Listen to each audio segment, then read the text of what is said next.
सभी छात्रों का मेरे इस YouTube चैनल पर स्वागत है। कक्षा 12 विषय भौतिक विज्ञान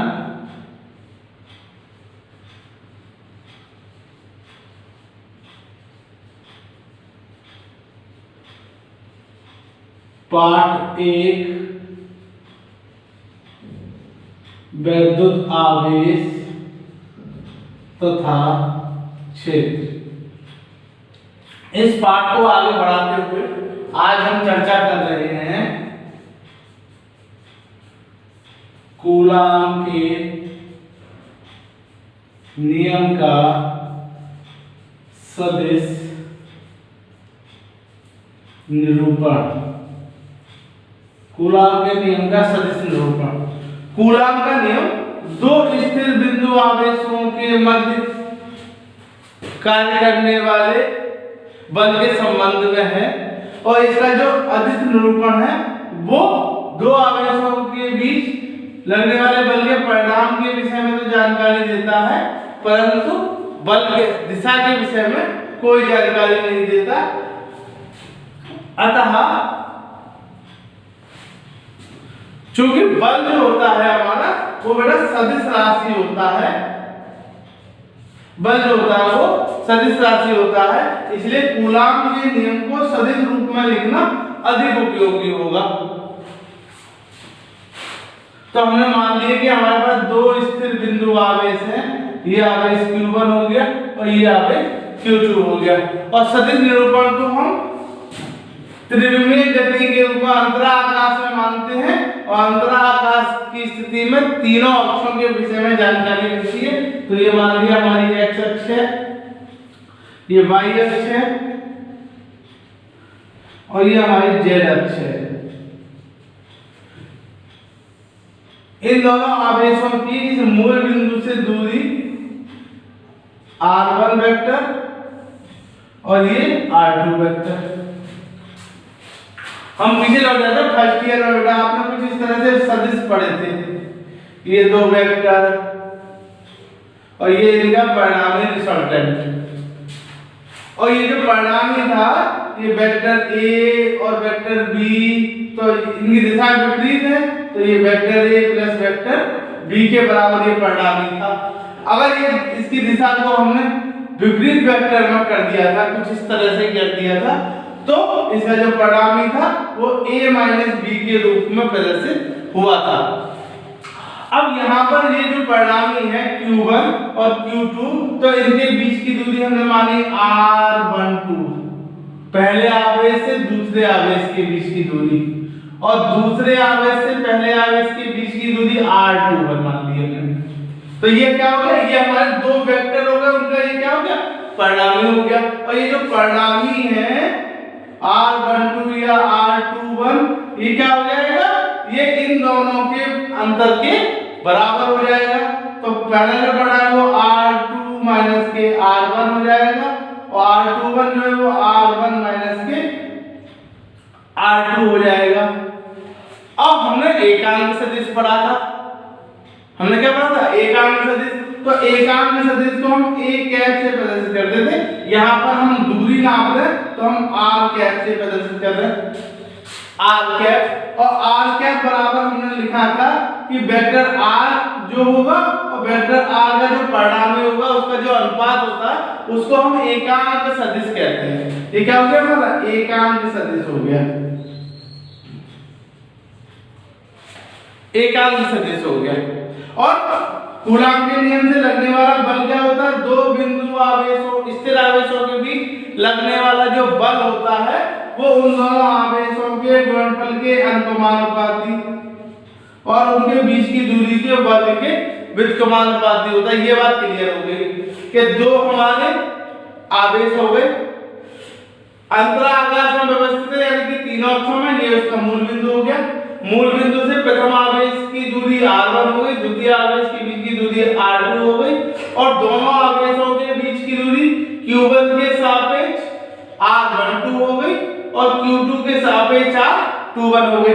और प्रथम आवेश द्वारा द्वितीय आवेश पर लगने वाला जो बल है वो हो गया F2 F21 दूसरे आवेश पर प्रथम आवेश के द्वारा लगने वाला बल और दूसरे आवेश द्वारा प्रथम आवेश पर लगने वाला बल F12 हो गया। प्रथम आवेश पर द्वितीय आवेश के द्वारा लगने वाला बल हो गया।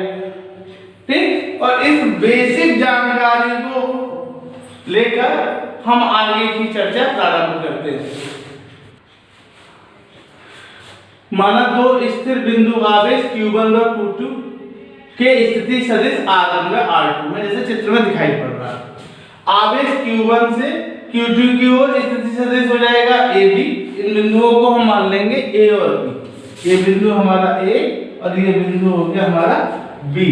तो AB बराबर जैसा पीछे बताया था हमने क्या हो जाएगा OB माइनस के OA। तो R12 बराबर हो गया R2 वेक्टर माइनस के R1 वेक्टर। इसी प्रकार आवेश Q2 से Q1 की ओर का जो सदिश है उसको हम BA बोलेंगे और वो BA जो है वो हो जाएगा OA माइनस के OB। R21 equal to R1 vector minus के R2 वेक्टर। अब हमने बताया एकांक सदिश की परिभाषा, जिन सदिशों का परिणाम एकांक होता है उनको एकांक सदिश कहते हैं और उसे कैप से प्रदर्शित करते हैं।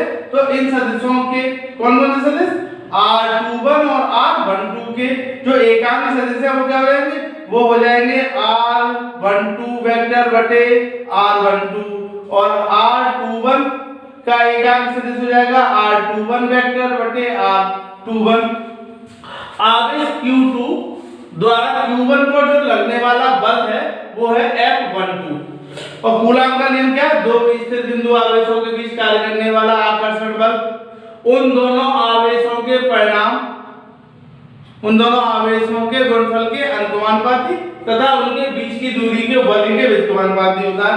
तो F12 बराबर हो गया 1/4 pi epsilon not Q1 Q2 बटे बीच की दूरी हो गई BA और BA के अनुदिश एकांक सदिश। तो F12 बराबर 1/4 pi epsilon not Q1 Q2 बटे R21 का स्क्वायर इनटू एकांक सदिश R21। इसे डाल दिया हमने समीकरण नंबर 1।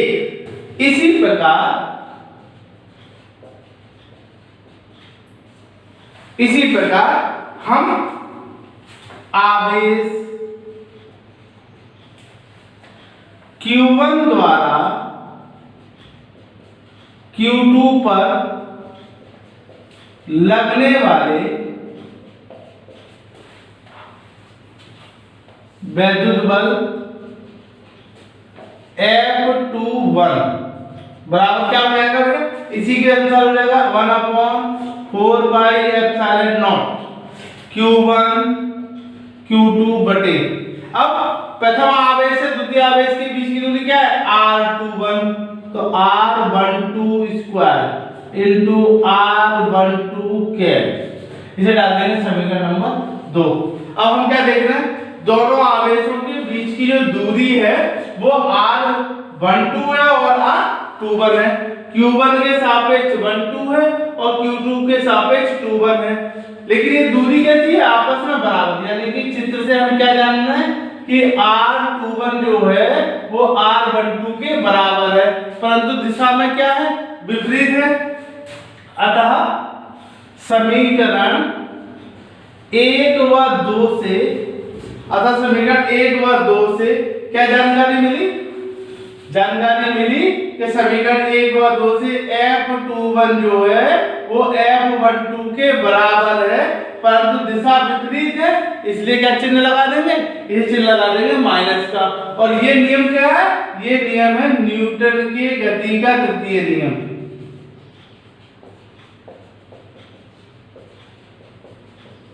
ये है न्यूटन की गति का तृतीय नियम कि यदि किसी वस्तु द्वारा किसी दूसरी वस्तु पर बल लगाया जाता है तो दूसरी वस्तु भी प्रतिक्रिया स्वरूप उतना ही बल प्रथम वस्तु पर आरोपित करती है। यानी कि कूलॉम के नियम का सदिश निरूपण द्वारा हम क्या सिद्ध कर सकते हैं, न्यूटन की गति के तृतीय नियम को सिद्ध कर सकते हैं। अब बात करते हैं अध्यारोपण के सिद्धांत की। अध्यारोपण का सिद्धांत। दो आवेशों के बीच लगने वाले बल के विषय में तो हम कूलाम के नियम से अध्ययन कर सकते हैं, परंतु यदि कोई ऐसा निकाय हो जिस पर अनेक आवेश लगे हों, जिसमें अनेक आवेश हों, जैसे Q1, Q2, Q3, Q4, Q5, Q6, अनेक आवेश है, तो इस आवेश पर जो लगने वाला बल होगा उसका अध्ययन हम कैसे करेंगे? उसके लिए क्या? अध्यारोपण का सिद्धांत। तो मान लीजिएगा कि Q1 आवेश से Q2 आवेश के बीच की दूरी R12 है, Q1 आवेश से Q3 आवेश के बीच की दूरी R13 है, Q1 आवेश से Q4 की दूरी R14 है, और Q1 आवेश से Q5 आवेश के बीच की दूरी R15 है। इसी प्रकार से R16 और ये R1n होगी। अब ये सिद्धांत क्या कहता है कि किसी एक आवेश पर लगने वाला बल उन अलग-अलग आवेशों द्वारा लगने वाले बल के सदिश योग के बराबर होता है। यानी कि अगर Q1 आवेश पर लगने वाला बल F1 हो और Q2 आवेश द्वारा लगने वाला बल F2 हो, Q3 आवेश द्वारा लगने वाला F3 हो, Q4 आवेश द्वारा लगने वाला बल F4 हो, और Q5 द्वारा F5 हो, Q6 द्वारा F6 हो और Fn हो, तो इन सब का योग उनके सदिश योग के बराबर हो जाएगा।